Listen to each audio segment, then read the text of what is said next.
What are you afraid of? No, I mean, seriously, what in particular are your unique fears?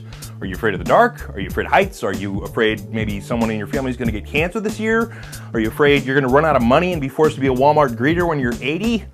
Are you afraid your kids are going to embarrass you somehow by getting bad grades, or by falling in with the wrong crowd, or by getting arrested for getting drunk and running through the courtyard of a convent naked screaming, "God loves my penis"? Well, today, I'm going to help you identify exactly what it is within you that causes you to have your specific, unique fears. Let's go.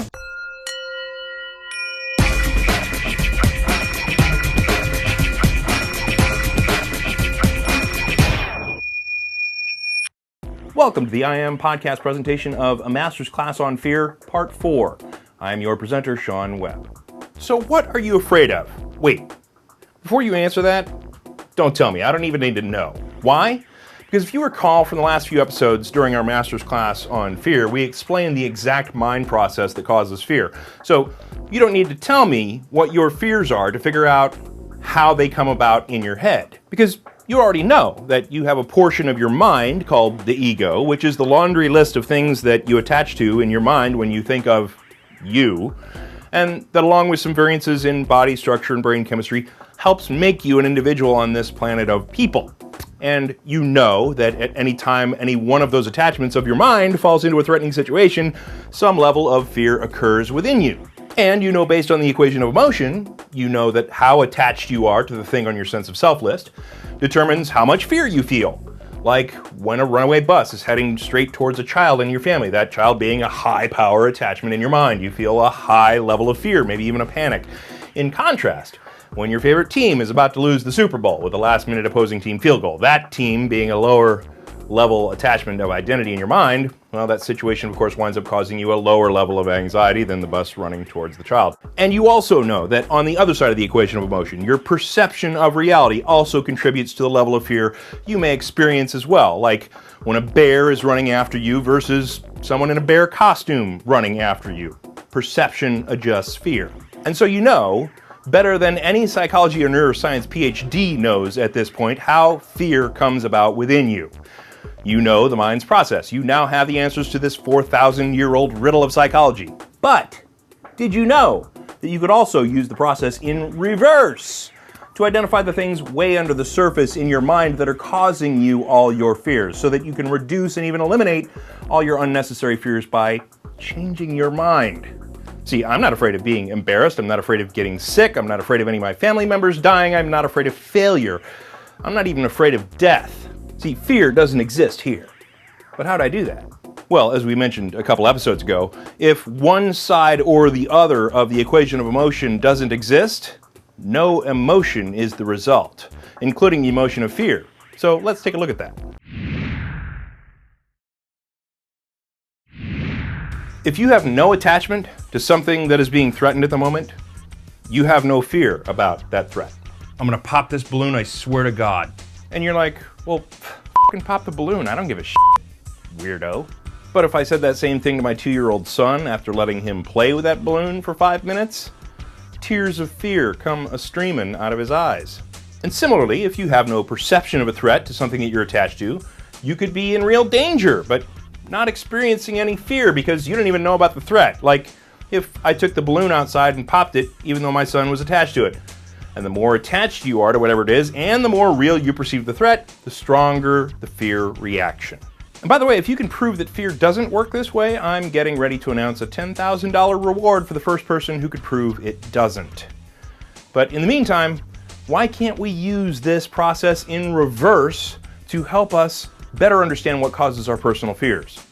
Well, actually, we can. See, if you know that you're anxious about something, or fearful about something, or nervous about something, or whatever the level of fear is in the fear family that you're experiencing, you can ask yourself then 2 questions. 1, what is it that I'm attached to that I'm worried about? And 2, what is the threat that I'm perceiving? Because without those 2 things, it is impossible for you to have any fear about anything in your life. You have to have both sides of the equation for fear to occur. For instance, if you're afraid that your kids are going to get bad grades in school, or if you're in school and you're afraid your parents are going to see the bad grades you're getting, but you've never tracked it back to why you're afraid of the bad grades situation, well, it's pretty easy to see that the bad grades are the reality as perceived in the equation of emotion, right? The RP. And from there, the EP, the expectation or preference regarding the idea that you're attached to, is pretty easy to figure out. For instance, if you're the parent in that situation, it could be that you're attached to ideas of your kid getting into a good college as being the thing that's at risk. You could be attached to ideas of your kid being the smartest in his class as what's being at threat. If you're really sick, you could care about how those bad grades reflect on your ability to be a parent. If that's the case, get over yourself. But regardless of whatever it is that you've attached to, there is something there that you have attached to that you can ferret out without too much thinking about it now that you know how fear works within you. Because you can imagine if you're the kid who's afraid of the parents seeing the bad grades in that situation, well, the kid is certainly in the position where he or she could be attached to what the parents think about the child at that stage. Or they could certainly be attached to not wanting to get into trouble, or they could be attached to not wanting to face the reality of the situation that a parental conversation would push, i.e. I can ignore the bad grades, well, for having a big old long conversation about it and I'm getting grounded and that sucks. And all those things are being threatened when a D or F is pending. And those kind of attachments are likely when a student is fearful about a parent seeing their bad grades. Now, thankfully, I grew up during a time where dot matrix printers printed out report cards that were automatically sent out in the mail, and it was way too easy to change a D or an F to a B with a few extra dots from a number 2 pencil before my mom got home. My son is screwed. I know every trick in the book. But getting back on point, similarly, with whatever it is that you fear, you can track it back to the reality that you perceive at the moment and the specific attachment that is being threatened. And why would that be important to you? Because the fact is that if you can adjust just one or both of the EP and the RP in the equation of emotion, fear is lessened and can even be eliminated from your life entirely in that situation. Great enlightened samurai warriors did not have an attachment to their bodies as part of their sense of self. They were something more. So they could run into a field of battle where they were completely outnumbered with a fearless fervor that disheartened their enemies and created an environment for their unlikely underdog slaughters. Their attachment of mind was that it was good to die an honorable death, so fear was not a part of the equation for them. If anything, they were afraid of running away and dying a coward's death.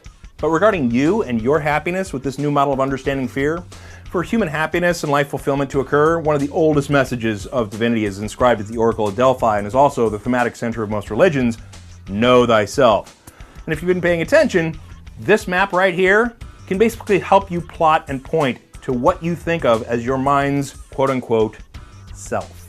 See, in understanding fear and how it works within you, you can now easily map your tendencies of how you see things through your reality as perceived, and you can certainly map your attachments that cause every emotion you have ever and will ever experience.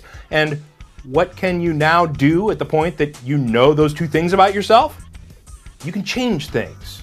And adjusting just one side of the equation of emotion changes your entire emotional life. It's a scientific fact that neuroplasticity exists, meaning that your brain rewrites itself over time based on thought patterns, and you can change the patterns of your brain by changing your thoughts, which will change the unconscious tendencies of how you see things, your RP, reality as perceived. And you can pick up a good book about this that just came out called The Emotional Life of Your Brain by Richard Davidson. He's a neuroscientist who has half the solution almost fully figured out.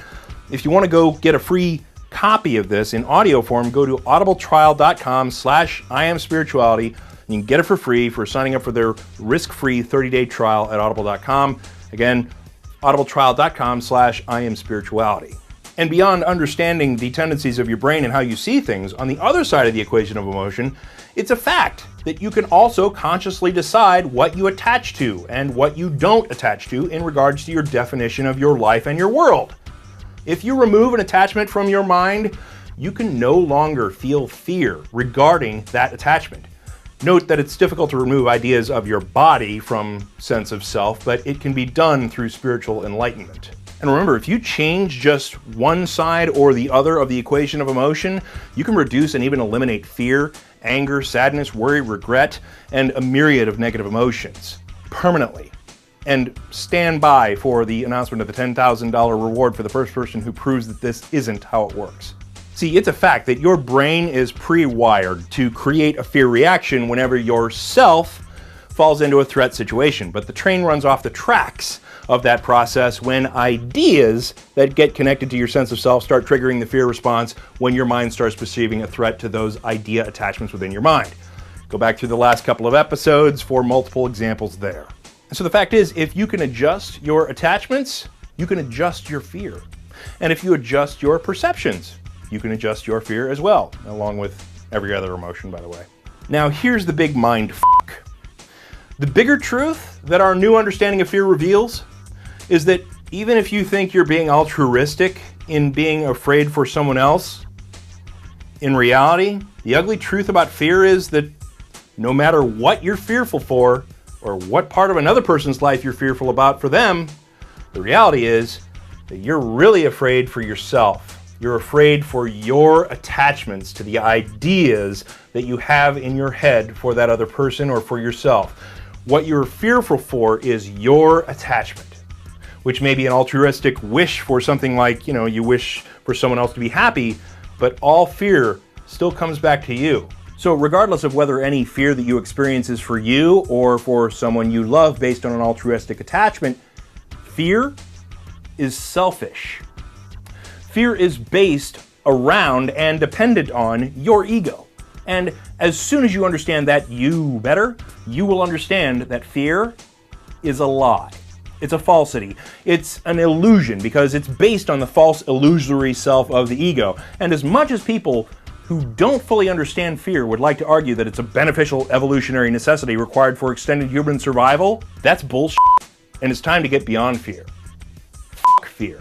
And so in part 5, we'll start to discuss the methods of removing fear from your existence entirely next episode, when we hopefully conclude this master's class on fear. So for now, for the I Am Podcast Master's Class on Fear, I'm Sean Webb.